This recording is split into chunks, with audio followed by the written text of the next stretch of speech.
Welcome home. You're back quite early today. Well, yeah, I bought sushi for all of us to eat. I was surprised just by getting a reply from my husband, who had been ignoring me for over a month. On top of that, he was holding high-quality sushi. Something seemed suspicious. I became more suspicious and secretly swapped my sushi with my mother-in-law's. Oh my, it looks delicious. Let's dig in right away. Come on, eat up. To my surprise, even my mother-in-law started talking to me. There must be something going on. Convinced of this, I pretended to go to the kitchen to make tea, encouraging them to start eating first. Then, from behind the door, I watched their reactions. My mother-in-law, who ate the sushi, started shivering and coughing. Unbelievable words were uttered by them. My name is Susan, 29 years old.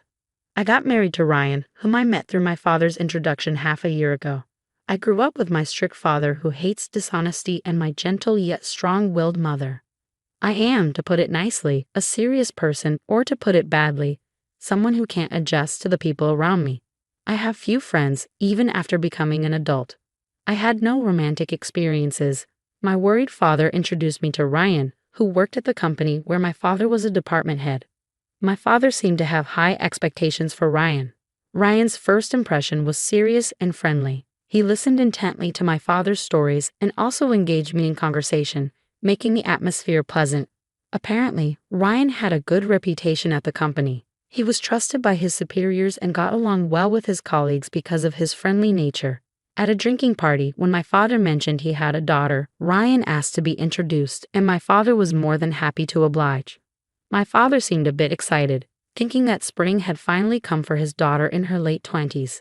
It was the first time I saw my usually serious and strict father so excited. He must have been worried about my future.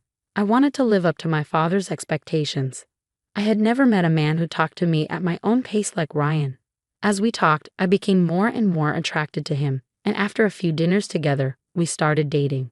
During our relationship, I visited Ryan's family home and met his mother several times. She, like Ryan, was friendly and considerate of my nervousness. I thought if I could marry into this family, and just when I was thinking that, Ryan proposed and we got married. I was so happy at that time, but half a year after our marriage, I couldn't help but regret it. The topic of living together came up as soon as we got married. My mother-in-law, who had lost her husband, seemed to be lonely and appealed to Ryan. At the time, I didn't doubt my mother-in-law and accepted the idea of living together immediately. However, this was the beginning of it all. As soon as we got married, my mother-in-law's attitude changed completely. It was as if her previous behavior was a lie, and she began to see me as an enemy. Susan, why can't you do anything right?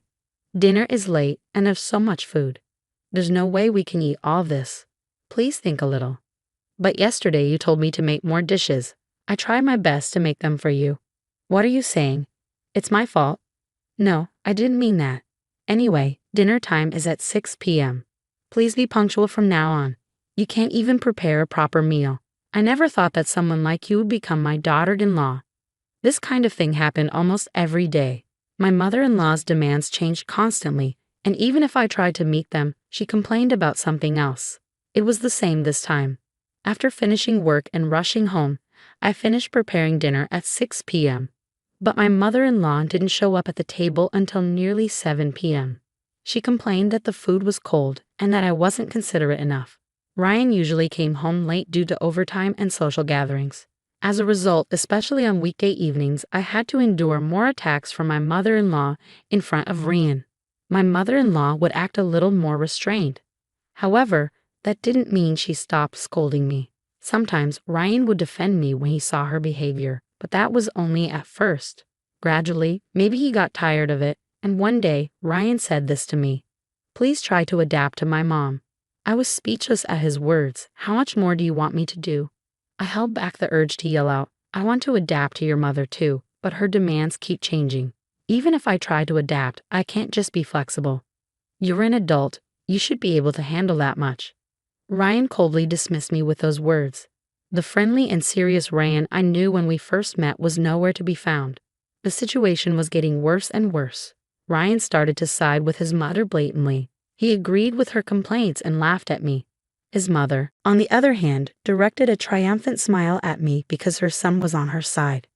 My mother-in-law and Ryan treated me like a maid. On weekends, they would go out together, leaving me with the housework. Or they would go out to eat together, even though I had prepared dinner. There were also times when Ryan brought home takeout just for him and his mother. The only reason I didn't leave their house was that I didn't want to worry my parents. My parents were delighted when I started dating Ryan. At our wedding, my usually serious father cried. I didn't want to disappoint my parents, who had such high hopes for our marriage and sent me off with their blessings. Besides, if something happened between Ryan and me, it would affect my father's reputation. So even though my mother-in-law mistreated me and my husband didn't stand by me, I decided I had to endure it and keep going. My only comfort was my pet cat, John. When I said I wanted to bring John, who I had bought before getting married, my mother-in-law didn't like the idea, but I insisted. Now, I'm really glad I brought him. After getting married, John comforted me countless times. Somehow, I managed to get through each day, until one day, it started suddenly. My mother-in-law and husband started to ignore me. I was puzzled by the sudden change, with no warning or reason, no matter how much. I tried to talk, but I was ignored. Asking for a reason or trying to compromise was all in vain. Even when I tried to talk or did housework, I continued to be ignored.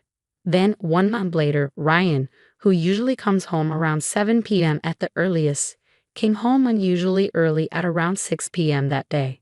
As I thought I would be ignored, I called out to him, "Welcome home.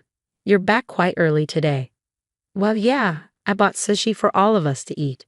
I was surprised just by getting a reply from my husband, who had been ignoring me for over a month. On top of that, he was holding high-quality sushi. Something seemed suspicious. Before I could feel happy about him finally speaking to me and buying sushi, I wondered what on earth he was up to. As I found my husband's behavior strange, moreover, Ryan placed my share of the sushi on the table first. For the past few months, there hasn't been a single time when my husband prioritized me over his mother. This is definitely suspicious. As my distrust grew, I secretly swapped my sushi with my mother-in-law's. "Oh my, this looks delicious. Let's dig in. Come on, Susan, eat up quickly." Surprisingly, even my mother-in-law started talking to me. There must be something going on. Convinced of this, I encouraged them to start eating first. "I'll go make some tea. You both go ahead and start eating." "Oh, I feel bad, but you're right. Hot tea is perfect with sushi. We'll start eating, so come back quickly." Pretending to head to the kitchen, I watched them from behind the door. After whispering to each other, my husband and mother-in-law began eating sushi. Then suddenly, my mother-in-law started shaking and coughing violently. Tears filled her eyes as she struggled to speak. Ryan frantically patted her back. She shot him a sharp look. "You, what's going on? Why is there so much wasabi in my sushi? I told you to be careful not to make a mistake. What is this? I put wasabi on Susan's sushi first. There's no way I made a mistake.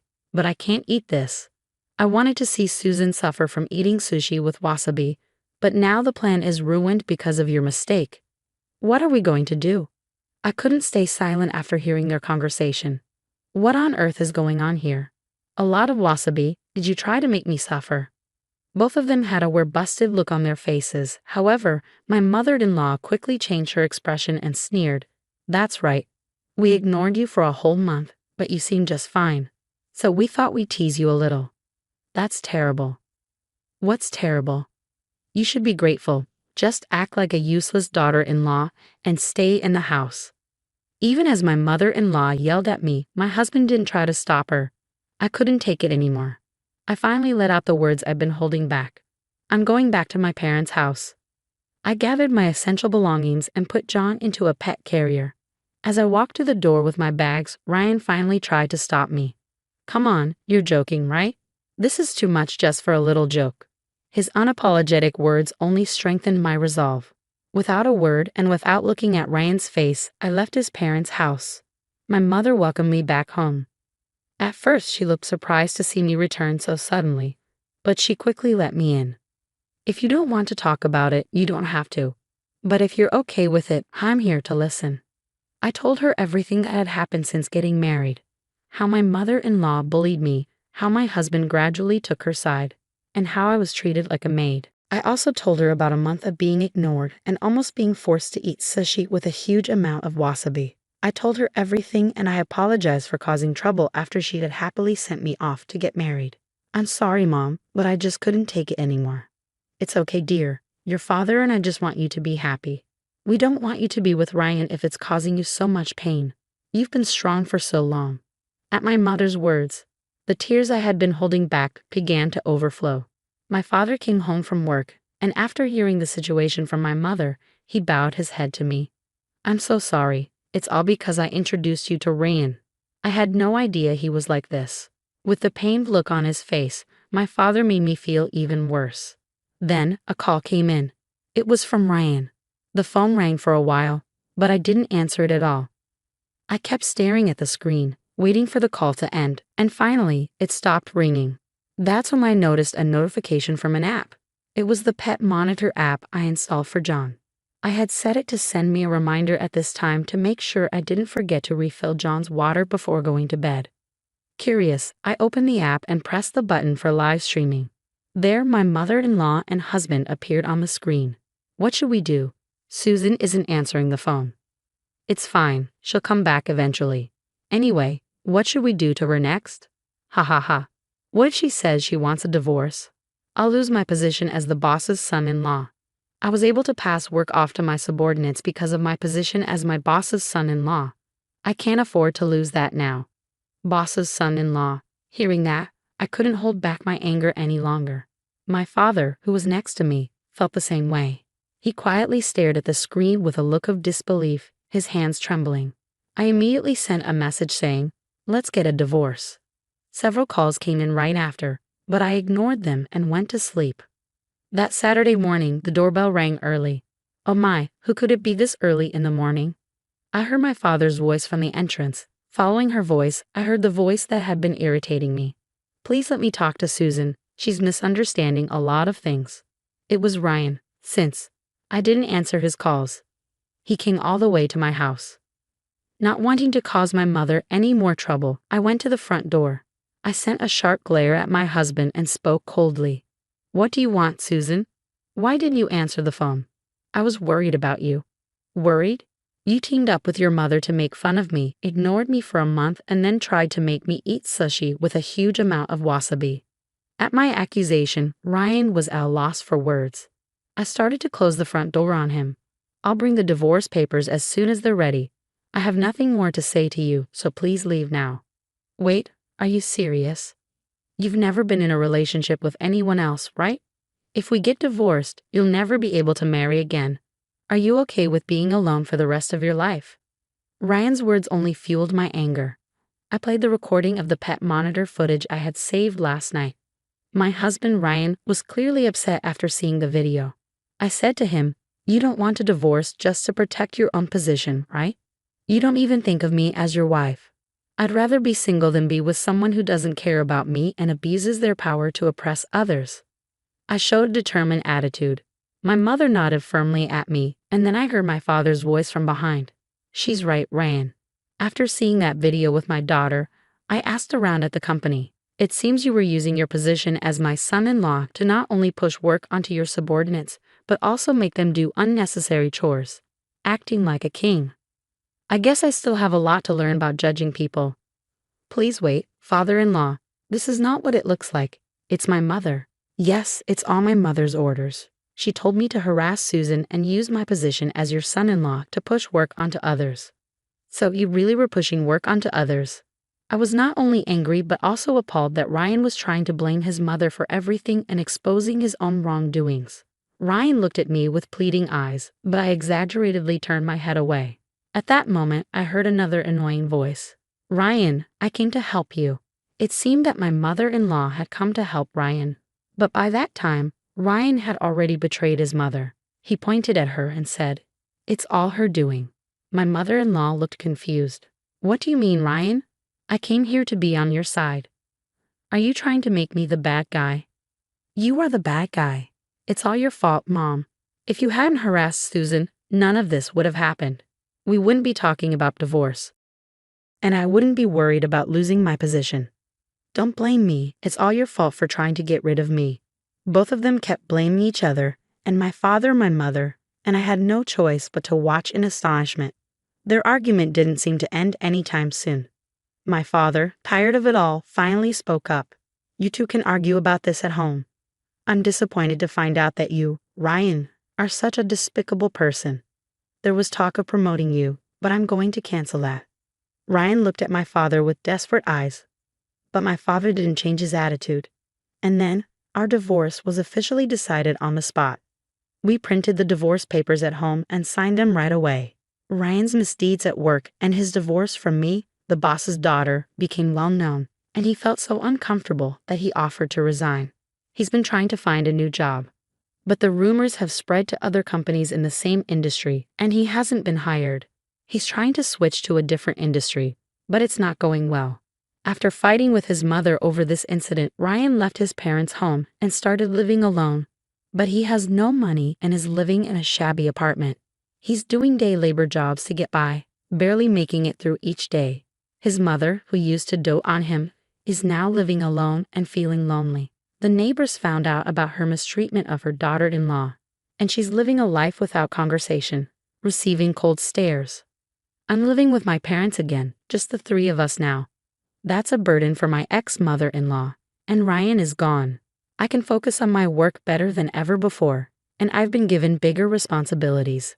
1 year after the divorce, I see signs of a new spring coming in my life. The person is a junior colleague with whom I successfully completed a project. Since joining the company, we've worked together many times and built a trusting relationship. Until recently, we only talked about work, but lately I've been invited to meals. The other day, he asked me out. This time, I want to build a happy family, and I believe that with him, my wish will come true.